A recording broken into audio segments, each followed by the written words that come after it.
ये जो वेल्थ है जगन्नाथपुरी का, वो ऐसा वैसा वेल्थ नहीं है, क्योंकि वो खारावेला डायनेस्टी के टाइम से उसमें हो रहा है। जितना आपने सुना है सोमनाथ को तोड़ा गया है, उससे ज्यादा जगन्नाथपुरी को लूटा गया। जैसे मोहम्मद गजनी को हम लोग मानते हैं ना, उड़ीसा में माना जाता है एक आदमी को, उसका नाम था काला पहाड़।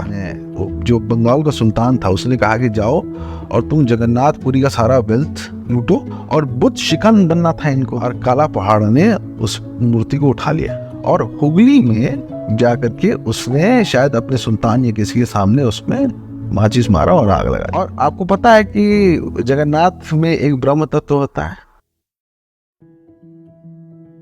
अरे जगन्नाथपुरी का जो तहखाना अभी खोला गया है ना, आप गए जगन्नाथपुरी? हाँ मैं गया हूँ। वहाँ पे एक लिंगराज मंदिर भी है। वो नहीं गया मैं, बहुत गलत बात है। कोणार्क? हाँ वो तो गया। हम टूरिस्ट है ना, ऐसे टूरिस्ट ही जाता है इंसान, हम कौन सा वहीं बसे हुए। आप पिलग्रिम बन के नहीं गए थे? पिलग्रिम हम माता श्री बन के गए थे यार। हाँ माता श्री बिटिया। अच्छा सुना। तो हमने ये सुना है कि जो 4 धाम का कॉन्सेप्ट है, उसमें ये है कि विष्णु जी और शंकर जी दोनों का पेयर होता है। हाँ तो जैसे केदारनाथ, बद्रीनाथ, लिंगराज और ये सोमनाथ और द्वारका, और साउथ में रामेश्वरम और एक और है कोई, उनका नाम मैं भूल रहा हूँ। ऐसे पेयर में आपको ये कंप्लीट करने होते हैं। अच्छा पेयर में कंप्लीट करना है? तब मेरा कंप्लीट नहीं हुआ होगा, या हुआ भी होगा तो आई एम नॉट कॉन्शियस। कोई नहीं, आप अभी बहुत उम्र है आपके पास। तो नहीं वो अभी आपको ये भी पता चला होगा कि जगन्नाथपुरी का ना जो फेमस कोषागार, मैं नहीं पता। पद्मनाभ का तो पता है। पद्मनाभ तो पता चल गया ना, अभी उसका काउंटिंग चल रहा है कोषागार का। किसका? जगन्नाथपुरी का। अच्छा। ये लोग जो अभी जो वहाँ पे गवर्नमेंट चेंज हुई है, वो इसी एजेंडा पे ही चेंज हुई है कि जगन्नाथपुरी का हम कोषागार खोलेंगे और उसके बाद हम लोग उसकी काउंटिंग करेंगे कि अभी वेल्थ कितना है उसमें। ये जो वेल्थ है जगन्नाथपुरी का, वो ऐसा वैसा वेल्थ नहीं है, बहुत फेमस वेल्थ है वो, क्योंकि वो खारावेला डायनेस्टी के टाइम से उसमें हो रहा है जमा। अच्छा। एक लेकिन दुखद और इंटरेस्टिंग चीज आपको बताता हूँ। जितना आपने सुना है सोमनाथ को तोड़ा गया है, उससे ज्यादा जगन्नाथपुरी को लूटा गया। अच्छा। सोमनाथ को मान लीजिए 10 या 11 बार टूटे, इसको 17 बार। इसको तोड़ने कौन आ रहा था? बंगाल से जितने नवाब और सुल्तान लोग होते थे।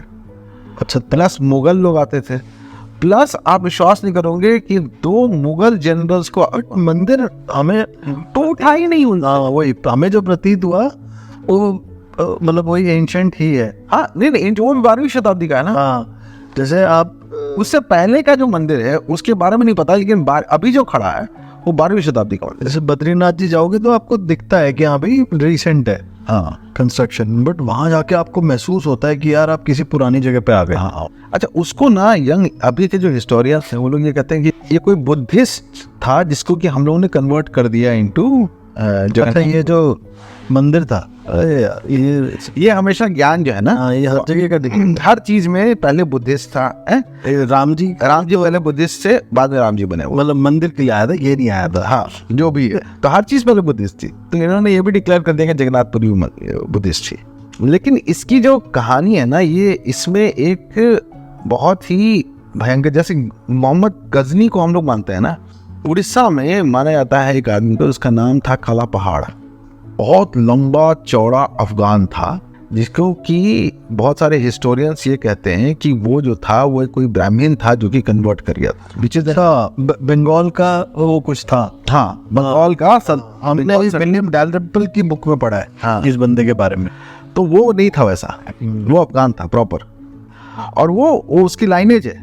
लेकिन जो अभी के हिस्टोरियन है हमारे, वो ये प्रूव करने की कोशिश करते हैं कि नहीं ऐसा कुछ। ये ना ये झूठ वो लोग पेडल करते हैं हमेशा। तो ये जो काला पहाड़ था, इसको इन्होंने, जो बंगाल का सुल्तान था उसने कहा कि जाओ और तुम जगन्नाथपुरी का सारा वेल्थ लूटो, और बुद्ध शिकन बनना था इनको, बुतों को तोड़ना था। तो जाओ और उसको वहाँ का जो बुत है उसको ले करके आओ और मेरे सामने उसको तोड़ो, खंडित करो ताकि मैं बुत शिकन हो जाऊं। तो इन लोगों के अंदर ये था कि जो हिंदुओं के जो धाम है ना, उसको जो डिस्ट्रॉय करेगा उसको हाईएस्ट ऑनर मिलेगा।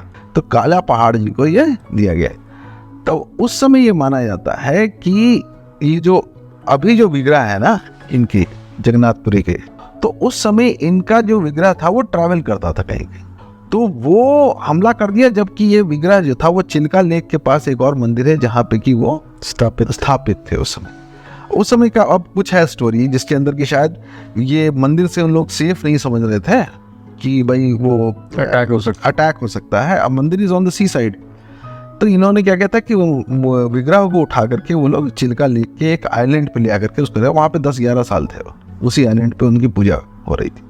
तो काला पहाड़ जो था वो भयंकर हमला किया पुरी पे, और जो उसको करना था उसने लूट लिया पूरा का पूरा एकदम खजाना वजाना खोल खाल करके जितना लूट सकता था लूट लिया। उसके बाद उसने कहा कि नहीं, इससे तो नहीं होगा। उसने पूरे पुरी के अंदर, लोग कहते हैं 10,000 के 15,000 लोगों को स्लॉटर किया। अब उसमें भी उसको लगा कि नहीं, मैंने ना बिल्कुल जो अल्टीमेट ग्लोरी है ना वो अचीव नहीं की है। तो वो कहा कि मेरे को तो मेरे सुल्तान ने कहा था कि मेरे को मूर्ति भी चाहिए। तो उसने जो भी अपने तरीके अपनाए होंगे, उनको पता चल गया कि मूर्ति जो है वो चिल्का लेक में है, वहाँ पे आइलैंड पे। वहाँ काला पहाड़ पहुँच गया और काला पहाड़ ने उस मूर्ति को उठा लिया। और उसके बाद मुझे लगता है कि जगन्नाथ, सुभद्रा और बलभद्र तीनों की लेके गया था, या शायद जगन्नाथ की ही लेके गया था। तीनों की एक साथ नहीं है उसमें? नहीं, एक साथ नहीं है, अलग अलग मूर्तियाँ तीनों। तो जगन्नाथ जी का जो मूर्ति था उसको वो इतना नरसंहार करते हुए, और नरसंहार नॉन स्टॉप किया जा रहा था वो काला पहाड़, और भी जो छोटे छोटे मंदिर थे ना सबको तोड़ रहा था वो। एकदम बहुत ही भयानक और मतलब विध्वंसकारी टाइम था वो। इट वॉज वेरी टेरेबल, बहुत डरावना टाइम था। उस समय उनके हाथ जगन्नाथ जी की मूर्ति लग गई। वो लेकर के चिल्का लेक से या उड़ीसा से लेकर के वो हुगली तक लेके गया, और हुगली में जाकर के उसने शायद अपने सुल्तान या किसी के सामने उसमें माचिस मारा और आग लगा दी मूर्ति। अब ये तो एक कहानी, लेकिन इस कहानी के अंदर एक और एंट्री होती है एक आदमी, जो आदमी अकेला था, उसके पास कोई आर्मी नहीं था, और उसका स्टेटस जो है ना वो उड़ीसा के हिस्ट्री में बहुत बड़ा है। उसका नाम था बिसारा मोहंती। बिसारा मोहंती जो थे वो इस बात से बहुत क्षुब्ध थे कि इतना ज्यादा नरसंहार किया है इस आदमी, और जगन्नाथ के प्रति ना उड़ीसा में सब मतलब एकदम एब्सोल्यूट सरेंडर है। जगन्नाथ के सामने हर आदमी बिल्कुल ही ये रहता है। उड़ीसा जाओ तो पूरे भारत में हर जगह है। तो जगन्नाथ भगवान के इतनी मतलब जो भी उन्होंने कह लीजिए कि जो भी डिस्ट्रक्शन किया उन्होंने, तो उससे वो बहुत ज़्यादा दुखी हो गए। लेकिन उनको लगा कि नहीं, मेरे को ना कम से कम देखना चाहिए कि हो क्या रहा है, ये इनकी मूर्ति लेके कहाँ जा रहा है। तो बिसारा मोहंती जब वो काला पहाड़ चलना शुरू किया लेकर के इनका चिल्का लेक से या फिर जहाँ भी इनकी मूर्ति थी वहाँ से जब लेके चलना शुरू किया, तो ये पीछे जो था ना वो ढोलक बजाते हुए, जैसे साधारण संत महात्मा लोग होते हैं ना, वो ढोलक बजाते हुए पूरा पीछा वो करते चले गए। और वो कहाँ तक पीछा किया? हुगली तक, बंगाल तक। वहां पे ये अकेले हैं और वो पूरा काला पहाड़ की भयंकर आर्मी है, ये अपना ढोलक लेकर के अपना वहां पे वेट कर रहे हैं कि क्या होगा। उसके बाद उसने आग लगा दिया उस पूरे विग्रह को, और उसके बाद उसने हुगली में उसको धक्का दे दिया, वो बह गई अंदर मूर्ति। अब बिसारा मोहंती जो है, दुख तो हुआ होगा, बहुत भयानक दुख हुआ होगा, लेकिन वो उस मूर्ति को देख रहे हैं चुपचाप। वो मूर्ति पानी में बहना शुरू की, फिर उसको ना धीरे धीरे फॉलो कर रहे हैं बिसारा मोहंती। फॉलो करते करते करते मूर्ति को बहुत दूर तक वो फॉलो किए। उसके बाद जब वो देखे कि काला पहाड़ की आर्मी अब दिखाई नहीं दे रही है, तब वो हुगली में कूद गए। कूद करके उन्होंने उस मूर्ति को बाहर निकाला जो आधी जल चुकी थी। और आपको पता है कि जगन्नाथ में एक ब्रह्म तत्व होता है। जगन्नाथ जी की मूर्ति को हर 12 साल में चेंज किया जाता है, क्योंकि एक सीक्रेट तत्व है जो कहा जाता है कि कृष्णाज हार्ट है या फिर कुछ और कुछ है एक ऐसा, उसमें एक दिव्य तत्व है जिसको ब्रह्म तत्व कहा जाता है, जो उनके हार्ट में, मुझे उस मूर्ति के हार्ट में डाला रहता है। एक कंपार्टमेंट रहता है जहाँ पे उसको रख दिया है, और उसको आज तक किसी ने नहीं देखा है, क्योंकि जो भी उसको कैरी कर, उस दिन जिस दिन वो चेंज होता है 12 साल पे, उस दिन पूरे पुरी के अंदर एक भी लाइट नहीं जलती। लोग अपने घर में दिया तक नहीं जलाते। उस अंधेरे में उस पूरे का पूरे प्रोसेस को कंप्लीट किया जाता है। और जो भी जो हेड प्रीस्ट या भी जो महंत जी होते हैं जो लेकर के जाते हैं, उनके आँख पर पट्टी बंधी रहती है, और वो हाथ डाल करके उस कंपार्टमेंट से जो भी है वो उसको निकालते हैं तो नई में डाल देते हैं। और नई में उसको कैरी करते हुए मंत्रोच्चार करते हुए जो नई मूर्ति बनती है उसमें उसको डाल देते हैं। और वो जो लकड़ी का जो, क्योंकि वो लकड़ी का विग्रह है और वो 12 साल में खराब हो जाता है। यही उसका रूल है, जो कहानी है। कहानी क्या है, जो प्रैक्टिस है आज की डेट। और ये सबसे मिस्टीरियस चीज़ है दुनिया की जो कि उस मूर्ति के अंदर है। क्योंकि आप जानते हैं जगन्नाथपुरी में बहुत सारी मिस्टीरियस चीज़ें हैं। उस मूर्ति का कहीं भी छाया नहीं पड़ती है, कभी नहीं पड़ती है। उसमें से लेकिन जो सबसे रहस्यमय चीज़ है ना, वो ये ब्रह्म तत्व है जो कि जगन्नाथ जी की मूर्ति के अंदर रखा हुआ रहता है। उसको लोग कहते हैं कि एक ही आदमी ने देखा है, वो है बिसरा मोहंती। अच्छा, वो जब उन्होंने उस मूर्ति को बाहर निकाला ना, तो वो बिल्कुल, वो तो थे नहीं मान अंदर के, लेकिन ब्रह्म तत्व के बारे में पूरे उड़ीसा में हर आदमी को मालूम है।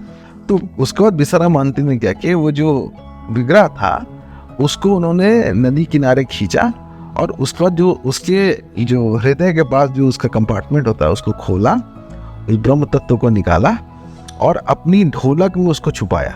और उस ढोलक को सिर पे रख करके वो हुगली, मतलब बंगाल से वापस आए अब पुरी के पास, अपने गांव चले गए। और वहां पे किसी को नहीं मालूम था, किसी को इस दुनिया में नहीं मालूम था इस घटना के बारे में।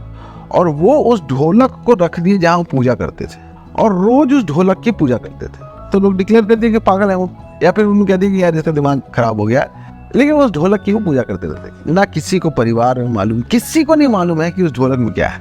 बहुत साल के बाद एक राजा हुए, जो उसमें उड़ीसा के जो जगन्नाथपुरी के जो राजा हुए, उनके सपने में जगन्नाथ भगवान आए, खुद आए और उन्होंने कहा कि इस गांव में एक आदमी है जो ढोलक की पूजा कर रहा है, उसके पास एक बहुमूल्य वस्तु है, उसको तुम उनसे लो और मेरा नव कलेवर बनाओ। नव कलेवर मतलब नई मूर्ति बनाओ और नव कलेवर में उसको स्थापित करो। तब इनको समझ में आया कि वो क्या बहुमूल्य वस्तु हो सकती है। तो ये चुपचाप गए। उस समय तक बिसारा मोहंती को बिल्कुल पागल डिक्लेयर कर दिया गया था, क्योंकि वो ढोलक की पूजा करते थे। उसके बाद ये गए, राजा साहब वो गए और उन्होंने बिसारा मोहंती के सामने बिल्कुल चरण दंडवत किए उनके, रोते हुए कहे कि जो आप रखे हैं उसको उसकी सही जगह पे स्थापित करने का समय आ गया। तब बिसारा मोहंती जो थे वो रोते रोते उन्होंने वो ढोलक जो थी वो राजा को दी और राजा ने कहा कि आप चलिए हमारे साथ, जब जिस दिन नव कलेवर हो जाएगा उनका तब हम इनको स्थापित कर देंगे, फिर आप अपने गांव चले जाइएगा। और उसके बाद बिसारा मोहंती ने ये पूरी कहानी बताई कि वो कैसे पैदल काला पहाड़ के आर्मी के पीछे हुगली तक गए और वहाँ पे उन्होंने अकेले जगन्नाथ जी के जो ब्रह्म तत्व था उसको छुपा करके वहाँ से ले करके वो आए। तो ये इस तरीके की ना बहुत सारी कहानियां हैं। भगवान को देख के भी लालच जाग जाता है। कौन सा लालच? मुझे नहीं वो अपने पास रखे रहे, वो नहीं दिए। किसको? ढोलक तो किसको देते? तब तो वापस मंदिर ले जाते। मतलब जब तक उसका, हाँ जब तक राजा को मान लो राजा को सपना ही नहीं आता। हाँ तो मतलब अब मेरे को उसमें लालच नहीं लग रहा है। मतलब क्यों भगवान के प्रति लालच होने में क्या बुराई है? मतलब हो सकता है, मतलब आप बचाया उन्होंने, हाँ, लेकिन फिर उनको लगा यार मेरे लिए अच्छे हैं ये तो। उनके लिए क्या, मतलब I still can not comprehend. लेकिन चलो ठीक है, अब आपको लगता है चलो अच्छा।